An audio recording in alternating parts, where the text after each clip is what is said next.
Ben Affleck is having a rough time on the promotional tour for Justice League. All anybody wants to talk to the actor about is the Harvey Weinstein scandal, as well as Affleck's own personal experience with sexual misconduct. So, it should come as a welcome relief for the Batman star to end up in the news for something that doesn't involve sexual misconduct or starring in the upcoming standalone Batman movie.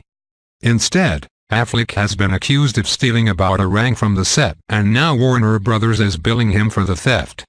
Stephen Colbert recently asked Ben Affleck if he got to keep any of the props he used on Justice League, and as it turns out, Affleck jokingly said, "There was some other stuff that fell off the truck, like the Batarangs and stuff."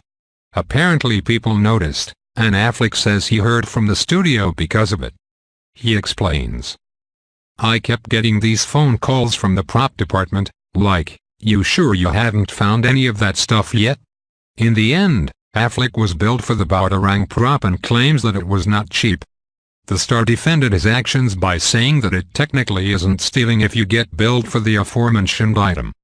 The Stephen Colbert interview was seen as more of a grilling by many who caught the piece. The Batarang part of the interview was the least serious, and Ben Affleck was thankful for the rest from the sexual misconduct accusations that have been swirling around the actor.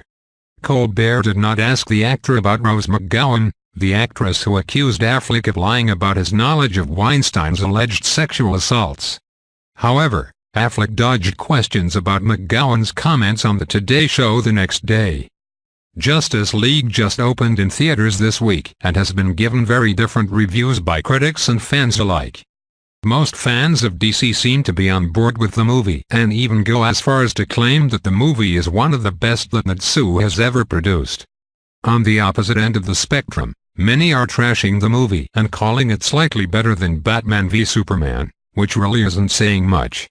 In addition, original director Zack Snyder claims that he has not even seen the movie yet. One has to wonder why Stephen Colbert didn't ask Ben Affleck about the cost of the Batarang. After all, that's what we're all curious about. If Ben Affleck says that his bill from Warner Brothers was not cheap, it must be a decent amount of dough. We'll probably never know the true cost of the Justice League prop, but it's cool to know that even A-list actors like Ben Affleck need to nerd out every once in a while,